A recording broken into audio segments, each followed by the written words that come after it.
En réalité, l'âme est l'élément principal se trouvant dans notre corps. Comment peut-on la définir d'une manière réelle? En plus, où peut-on la localiser dans notre corps?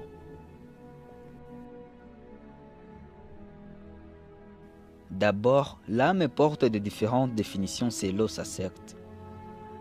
Le mot âme provient du latin anima, animé, qui signifie souffle ou respiration, dont le mot âme désigne couramment l'être vivant lui-même qui s'anime par ses principes de vie.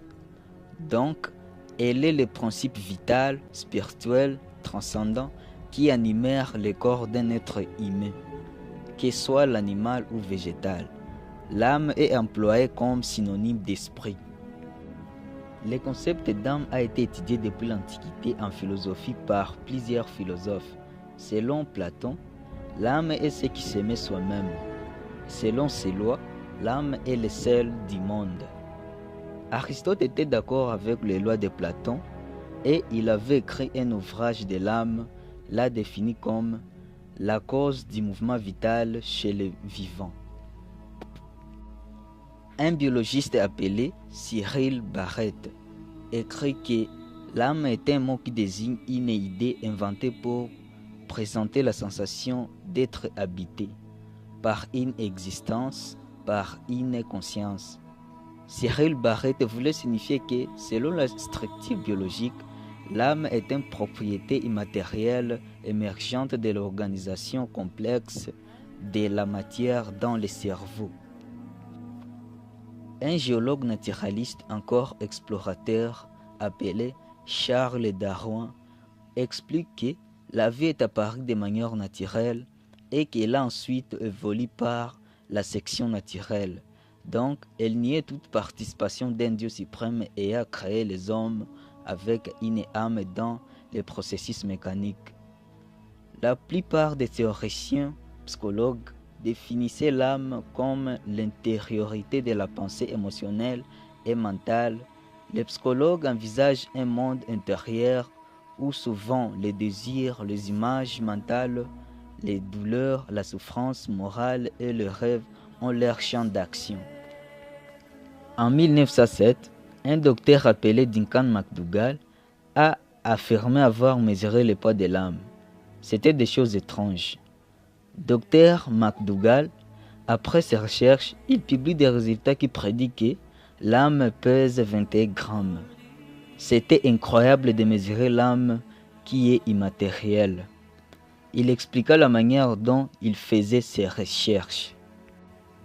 Le docteur McDougall prenait les malades moribonds qui attendaient leur mort, puis il lui pesait son poids à travers un lit pesanteur.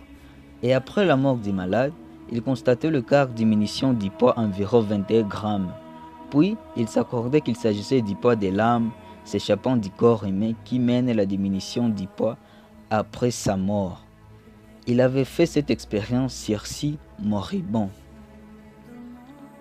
Mais son expérience sur le poids de l'âme furent ignorées voire même méprisées par les scientifiques, car elles ne se fondent pas sur une méthode rigoureuse. Les types ésotériques n'ont pas de conception identique de l'âme. Souvent, l'âme est considérée comme 3 structures.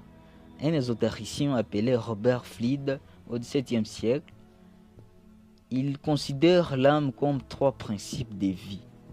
Dans la tête, elle a pour lui l'âme intellectuelle. Dans la poitrine, l'âme vitale. Dans le ventre, c'est l'âme sensible. Dans les croyances religieuses, l'âme joue un grand rôle. Par ce concept de vie, la mort est devenue moins mystérieuse dans les religions pour des raisons qu'il est prédit l'endroit où les âmes des morts iront. Selon certaines religions, si une personne meurt, son âme quitte son corps, c'est la raison pour laquelle son corps devient inerte. Cet âme pourrait alors aller vers un au-delà, au paradis ou dans un enfer. L'âme concentre la fonctionnalité vitale essentielle. Elle est alors porteuse d'un espoir de vie éternelle ou de résurrection ainsi que la réincarnation. En mars 2018, Une exposé menée par les étudiants du lycée Albert Ier de Monaco. L'exposé portait un sujet où se trouve l'âme dans le corps. Bien que dans l'Antiquité, Aristote voit dans l'âme la forme du corps. Les atomistes soutiennent que l'âme est composée d'atomes comme n'importe quel objet matérialiste. Aristote objecte cette idée matérialiste de l'âme comme principe de mouvement, car, selon lui, l'âme n'est pas dans l'espace à la manière d'un corps. Elle ne s'y trouve pas en vertu de son essence, elle ne s'y trouve pas grâce à l'organisme dont elle a pris possession. Pendant des siècles, les savants ont cherché la conscience dans le corps humain sans succès. Chaque époque s'interrogeait sur le sujet de l'âme et la donnant un support matériel dans le corps. Il est cru par plusieurs chercheurs que l'âme se trouve dans la tête, pour des raisons que le cerveau génère tout mouvement du corps qui concerne la pensée ou la conscience. Et le cerveau d'un homme contient des centaines de milliards de connexions synaptiques qui lui permettent de fonctionner et de générer le corps. Pardon, M. Blaise. Partant de notre sujet, j'ai une préoccupation à savoir. Qu'est-ce qui se passe après la séparation du corps et l'âme? Selon les chercheurs, ils donnent deux types de morts qui consistent à l'arrêt des fonctionnalités vitales, mais dont le cerveau fonctionne en 1% grâce aux nerfs. L'une, c'est la mort biologique ainsi que la mort cardiaque.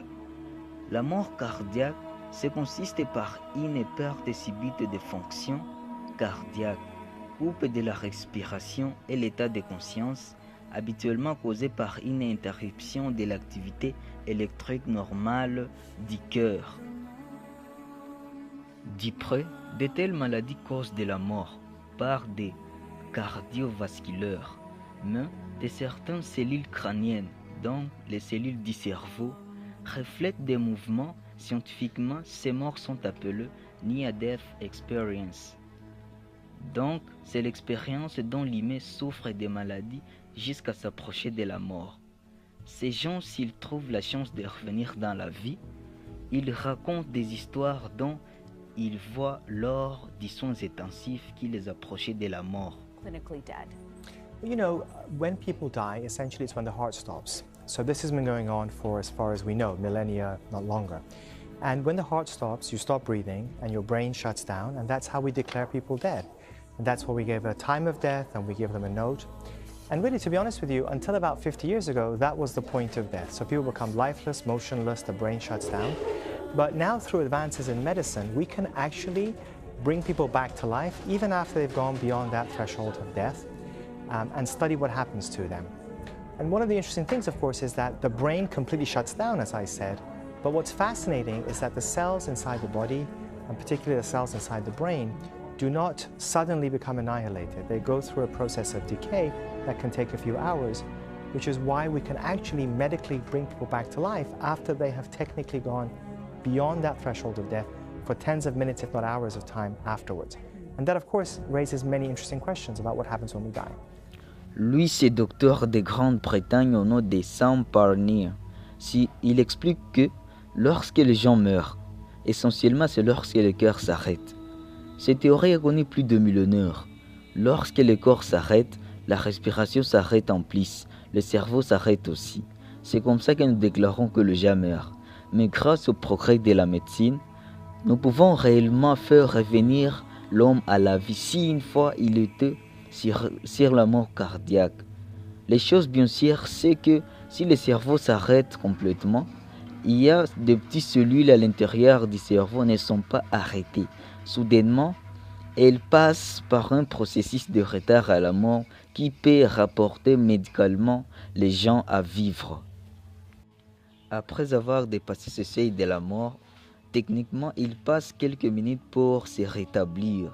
Après tout cela, soulève de nombreuses questions intéressantes de tout ce qui se passe lorsque nous mourons.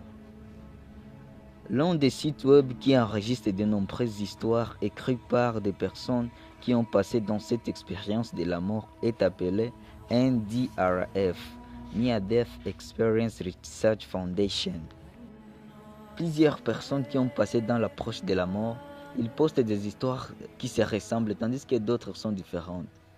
Ce qui donne l'affirmation que peut-être c'est ce qui se passe lorsque nous mourons. Certains disent que lors de cette expérience, ils voient qu'ils sont d'un poste extérieur de leur corps et parfois ils voient des professionnels de la santé faisant des efforts pour réanimer son corps. D'autres disent qu'ils se trouvent dans des tunnels. Et il y a ceux qui se vont entrer dans les ténèbres. D'autres trouvent le sentiment de monter dans un passage contenant des escaliers. D'autres informations sont fournies par l'association MMA, Missouri State Medical Association. Plusieurs religions indiennes croient à la réincarnation. La réincarnation signifie retour dans la chair, donc c'est un processus de renaître dans un nouveau corps après la mort. Un psychiatre canadien au nom de Lenny Stephenson est internationalement connu pour avoir testé ou prouvé scientifiquement la réincarnation, mais ses recherches ont été largement rejetées par la communauté scientifique. L'un des cas de l'incarnation le plus accepté par plusieurs est de James Learning, enfant incarné. James Learning est un garçon américain pas comme les autres. Dès qu'il avait 2 ans, son comportement étonné et dérangé, pour des raisons qu'il se souvenait de la vie d'un pilote qui s'est écrasé par l'avion lors de la Seconde Guerre mondiale. Tout ce qu'il racontait comme histoire était vrai. Ses parents ont conclu ça lorsqu'ils sont demandés au camp des militaires. Ils ont trouvé que toute histoire racontée par James Learning est vraie et certaine. D'autres cas les plus sûrs de réincarnation est d'un enfant appelé Purnima, qui se souvenait d'avoir vécu avant sa naissance à Sri Lanka. Jusqu'à maintenant, il y a plusieurs cas de réincarnation, ce qui prouve qu'il y a une certitude que la réincarnation est vraie selon la religion indienne. Merci d'avoir regardé ma vidéo. Si c'est votre première fois de visiter ma chaîne, n'oubliez pas de cliquer sur le mot s'abonner en dessous de cette vidéo pour être informé à chaque fois lorsque je lance de nouvelles vidéos. Mon nom à moi c'est Blaise Bangwa. Rendez-vous à la prochaine.